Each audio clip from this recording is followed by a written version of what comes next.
Assalamualaikum warahmatullahi wabarakatuh. Pada kali ini kita akan mempelajari mengenai lingkungan manajemen. Istilah lingkungan secara sosiologis dapat memiliki arti segala sesuatu yang mendorong dan mempengaruhi tingkah laku individu atau kelompok. Di kalangan para ahli sosiologi terdapat kesepakatan bahwa lingkungan menunjukkan pada kondisi dan kejadian yang sifatnya eksternal terhadap organisasi. Dalam hal ini, lingkungan dapat berupa lingkungan fisik maupun lingkungan non-fisik, misalnya kondisi sosial atau kultural masyarakat. Setiap organisasi senantiasa berada dan saling mempengaruhi dengan lingkungannya. Hubungan timbal balik antara organisasi dan lingkungan, di mana organisasi itu berlangsung secara terus-menerus meskipun dengan tingkat saling pengaruh yang bervariasi. Perubahan organisasi senantiasa terjadi sebagai akibat dari berubahnya kondisi lingkungan di mana organisasi itu berada. Jadi, organisasi senantiasa melakukan adaptasi terhadap lingkungan sekitarnya. Demikian pula sebaliknya, lingkungan juga mendapatkan pengaruh dari organisasi. Dalam pembahasan organisasi tidak lepas pada masalah lingkungan yang dihadapi oleh seorang manajer. Perbedaan dan kondisi lingkungan akan berpengaruh terhadap konsep dan teknik serta keputusan yang akan diambil. Sebagai seorang manajer, tidak harus hanya memperhatikan lingkungan, usahanya atau intern saja, namun juga harus bisa mengantisipasi lingkungan di luar perusahaan atau ekstern. Setiap organisasi, baik yang berskala besar, menengah, maupun kecil, semuanya akan berinteraksi dengan lingkungan. Organisasi yang bisa bertahan adalah organisasi yang bisa menyesuaikan diri dengan perubahan lingkungannya, karena lingkungan merupakan kekuatan yang mempengaruhi baik secara langsung maupun secara tidak langsung terhadap kinerja organisasi. Lingkungan organisasi adalah sebuah elemen di dalam maupun di luar organisasi yang dapat mempengaruhi sebagian atau keseluruhan suatu organisasi. Lingkungan selalu mempengaruhi organisasi dalam melakukan aktivitas, baik secara langsung maupun secara tidak langsung. Kelangsungan hidup organisasi sangat dipengaruhi oleh kemampuan organisasi dalam mengelola pengaruh lingkungan ini. Lingkungan dalam organisasi terbagi atas dua macam, yaitu lingkungan eksternal maupun lingkungan internal. Yang pertama, lingkungan internal. Lingkungan internal adalah tempat manajer bekerja yang mencakup budaya perusahaan, teknologi produksi, struktur organisasi, dan fasilitas fisik. Menurut Margareta tahun 2012, lingkungan internal perusahaan merupakan kekuatan-kekuatan yang ada dalam organisasi itu sendiri dan memiliki sifat yang dapat dikontrol oleh manajemen. Pertama, atau A, budaya, dapat diartikan sebagai sekumpulan nilai, keyakinan, pemahaman, dan norma pokok yang dibagi bersamaan oleh anggota suatu organisasi. B, karyawan. SDM adalah salah satu faktor penting dalam penunjang keberhasilan organisasi. Oleh karena itu, proses rekrutmen yang ketat, disertai pendidikan dan pelatihan, serta pengembangan karyawan adalah penting agar tercapai peningkatan kualitas SDM untuk kemajuan perusahaan. Manfaat pengembangan lain dari sisi karyawan adalah adanya peningkatan motivasi kerja karyawan. Jika motivasi menurun, dapat menimbulkan keinginan pindah kerja atau perputaran karyawan, turnover. Hal ini dapat merugikan perusahaan karena kesinambungan proses pekerjaan sedikit banyak terganggu karena harus melatih karyawan baru. C. Pemegang saham adalah orang yang memiliki saham di perusahaan dan oleh karena itu berhak mempengaruhi sebuah keputusan lewat rapat umum pemegang saham. D. Dewan direksi adalah pihak yang bertanggung jawab menentukan tujuan organisasi, menentukan strategi mencapai tujuan, dan lain-lain. Yang kedua, mengenai lingkungan eksternal. Lingkungan eksternal adalah semua stakeholder yang berada di luar perusahaan yang mempengaruhi operasi perusahaan baik secara langsung maupun tidak langsung. Lingkungan ini sebagian besar tak dapat dikendalikan oleh manajer, dan berpengaruh terhadap keputusan yang dibuat oleh manajer.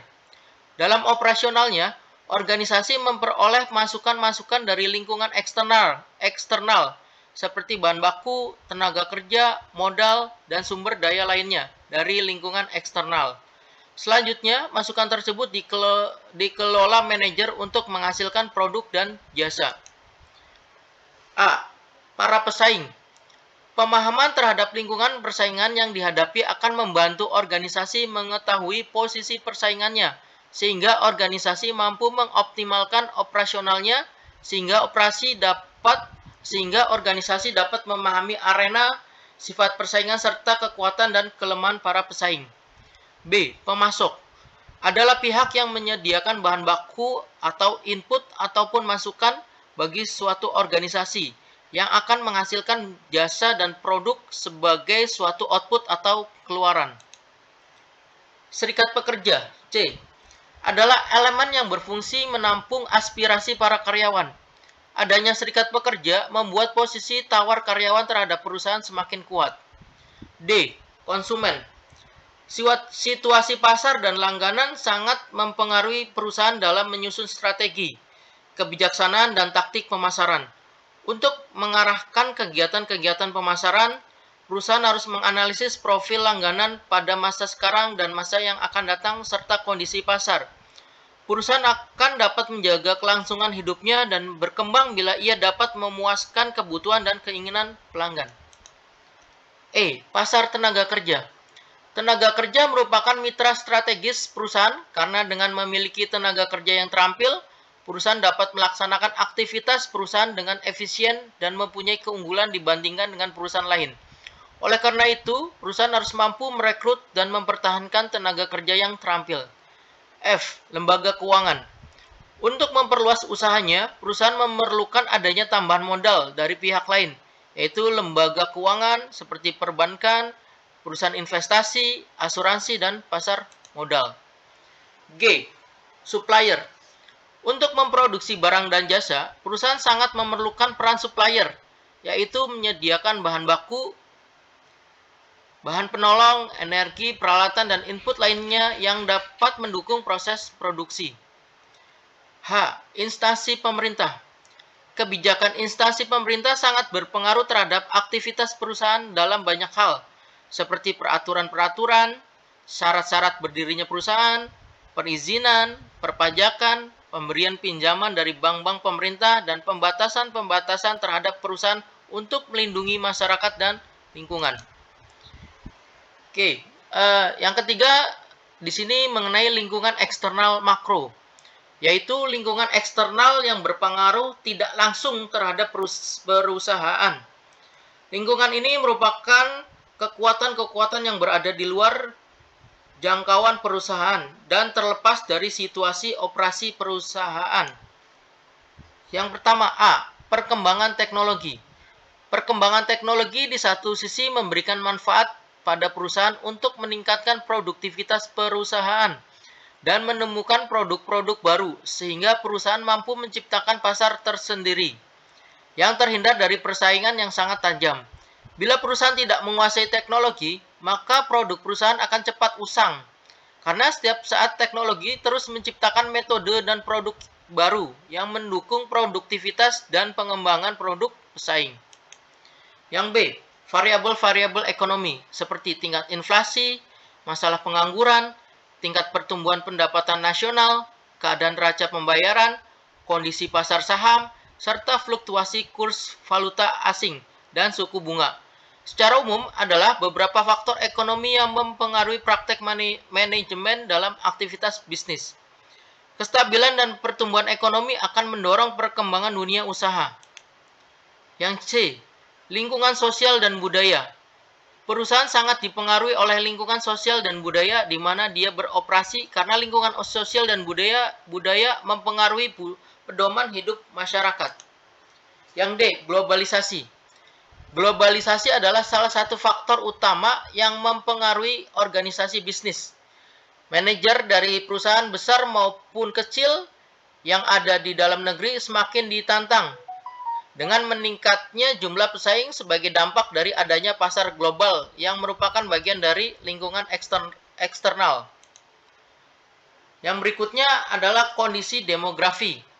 Hal ini mencakup kebiasaan yang berlaku dalam karakteristik fisik dari populasi, seperti jenis kelamin, usia, tingkat pendidikan, lokasi geografis, pendapatan, konsumsi keluarga. Pada perubahan pada karakteristik ini dapat berpengaruh pada kebijakan manajemen perusahaan dalam merencanakan, mengorganisasikan, memimpin dan mengontrol organisasi bisnisnya. Sekian, terima kasih.